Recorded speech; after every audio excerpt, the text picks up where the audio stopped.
China opens its first overseas military base. China has deployed troops and warships to Djibouti in the Horn of Africa to set up the country's first overseas military base. But the PRC claims it is not seeking military expansionism. On Tuesday, China deployed an amphibious transport dock and a semi-submersible cargo ship, which can accommodate a variety of helicopters and armored fighting vehicles, along with an undisclosed number of military personnel.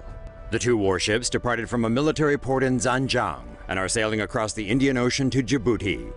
China will join the US, France, Italy, and Japan, which have already set up military bases in Djibouti.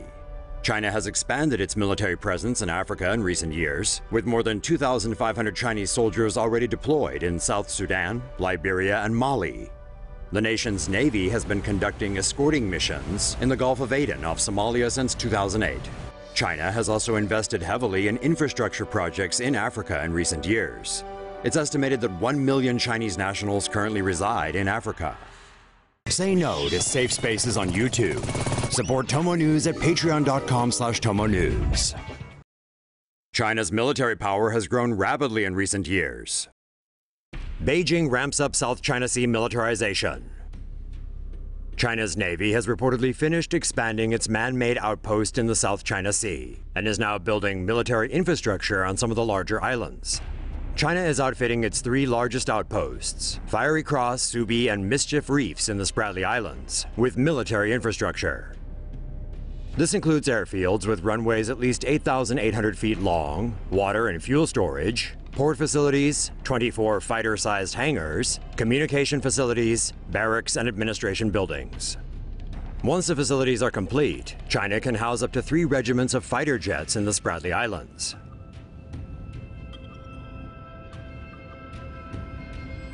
The 3 air bases and another on Woody Island in the Paracels will give Chinese fighter jets the ability to operate over almost the entire South China Sea. Meanwhile, China has also developed radar surveillance coverage of almost the entire region. The Hague International Tribunal rejected China's claims of historical ownership in the South China Sea last July. China has firmly rejected the ruling. Parts of the South China Sea are claimed by China, Brunei, Taiwan, Malaysia, Indonesia, the Philippines, and Vietnam. Heads up! China just got a new toy. After years of having just a single Soviet-made aircraft carrier, Beijing has upped its military game by going out and actually building one of its own. On Wednesday, the new 50,000-ton, 100% made-in-China carrier was launched from Dalian Port in the country's northeast. The aircraft carrier is conventionally powered and equipped with a ski jump-style takeoff ramp, much like its predecessor, the Liaoning. It's meant to carry 24 J-15 fighter jets and 12 helicopters.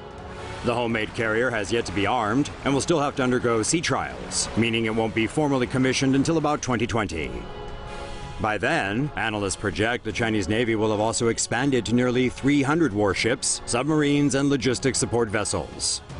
China also plans to churn out more aircraft carriers and is already working on the next generation design, which is expected to be much bigger than the latest model. China tests railroad car launch of DF-41 missile. According to United States intelligence agencies' monitors, China has tested a railcar launch of a long-range missile that can reach the U.S. Defense officials announced China's military testing canister ejection of a DF-41 missile on December 5th.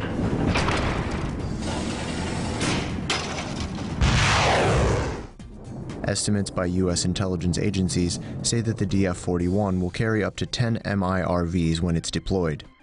According to Philip A. Carber, a defense expert who heads the Potomac Foundation, China has tunnel complexes that can hold 3 missile trains side by side. Carber added that launch cars can be disguised as civilian passenger trains, travel on high-speed trains, and are hard to regulate or verify because of tunnel protection and secure reloading of multiple warheads. The DF-41 reportedly has a range of 7,500 miles, or over 12,000 kilometers.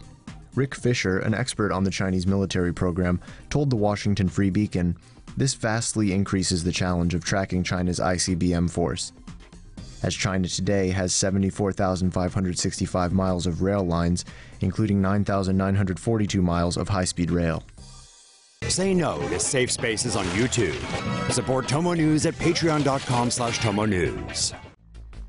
China now has more diesel-powered and nuclear-powered submarines than the United States.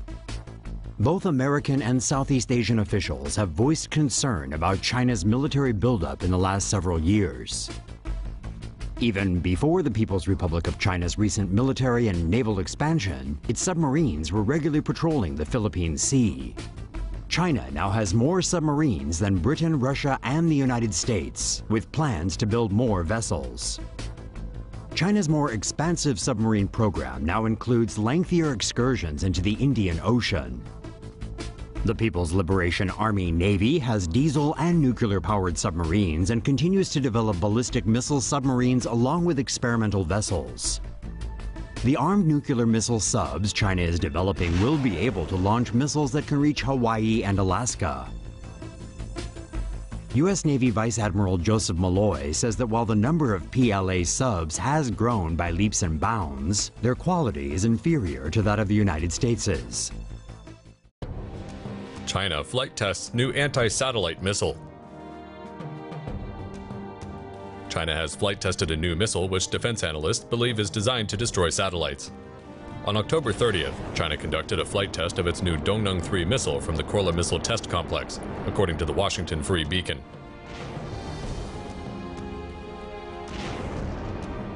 Analyst Bill Gertz writes that the new missile, like its predecessor, the Dongdong 2, is designed to destroy satellites.